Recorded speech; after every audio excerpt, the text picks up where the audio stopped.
ইসলামের 11 নম্বর মূলনীতিটা হচ্ছে যে কখনো ওয়াদা ভঙ্গ করিও না, তোমরা ওয়াদা রক্ষা করো।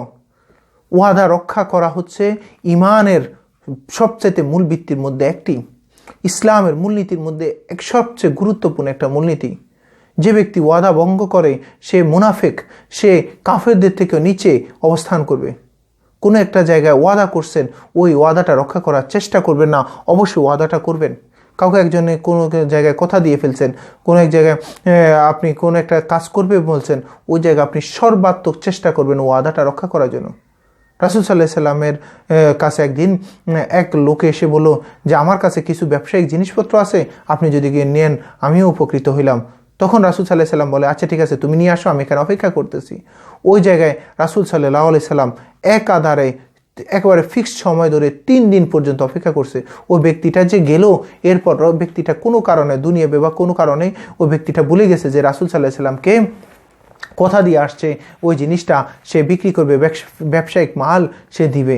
টানা 3 দিন পর্যন্ত রাসূল সাল্লাল্লাহু আলাইহি সাল্লাম ওখানে অপেক্ষা করার পর এরপর রাসূল সাল্লাল্লাহু আলাইহি সাল্লাম আলী রাদিয়াল্লাহুকে দায়িত্ব দিলেন, তুমি এই ফিক্সড সময়ের মধ্যে তুমি কি করবা, প্রতিদিন একবার ওই সময় একেবারে ফিক্সড সময়ে তুমি কি করবা, ওই জায়গাটাতে অবস্থান করবা।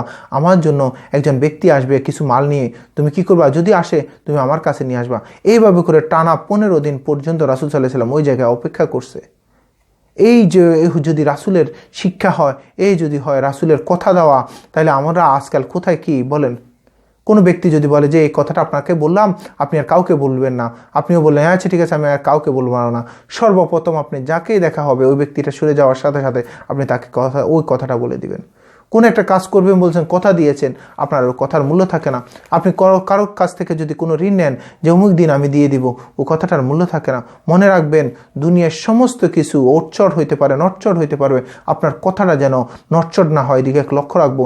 যাকে কথা দিয়ে ফেলেছি ওই কথাটা আমি রক্ষা করার চেষ্টা করব। প্রয়োজন ওই কথাটা দেওয়ার কারণে, কথাটা রক্ষা করার কারণে আমার মৃত্যু হইতে পারে, কিন্তু আমাদের কথা যেন নটচট না হয় এদিকে আমরা লক্ষ্য রাখবো। ইসলামের 11 নম্বর মূলনীতিটা হচ্ছে আমরা কাউকে যদি ওয়াদা দেই, কাউকে যদি কথা দেই, ওই কথাটা আমরা রক্ষা করব। নাহলে আমরা কেন যেন মুমিন থেকে, মুসলমান থেকে বাইর হয়ে যাব, যে আমরা কেন যেন মুমিন থেকে আমরা মুনাফিকের দিকে চলে যাব। আর কোনো ব্যক্তি যদি কথা দিয়ে কথা না রাখে সে হচ্ছে মুনাফিক, আর মুনাফিকের স্থান হচ্ছে জাহান্নামের সবচেয়ে নিচে, কাফিরদের থেকেও নিচে। আমরা এদিকে লক্ষ্য রাখবো। ইসলামের 11 নম্বর মূলনীতির মধ্যে হচ্ছে 14টা মূলনীতির মধ্যে 11 নম্বর মূলনীতির হচ্ছে ওয়াদা রক্ষা করা। আল্লাহ পাক আমাদের সবাইকে ওয়াদা, কথা দিয়ে কথা যেন রক্ষা করতে পারে সে তৌফিক দান করুক। আসসালামু আলাইকুম ওয়া রাহমাতুল্লাহি ওয়া বারাকাতুহু।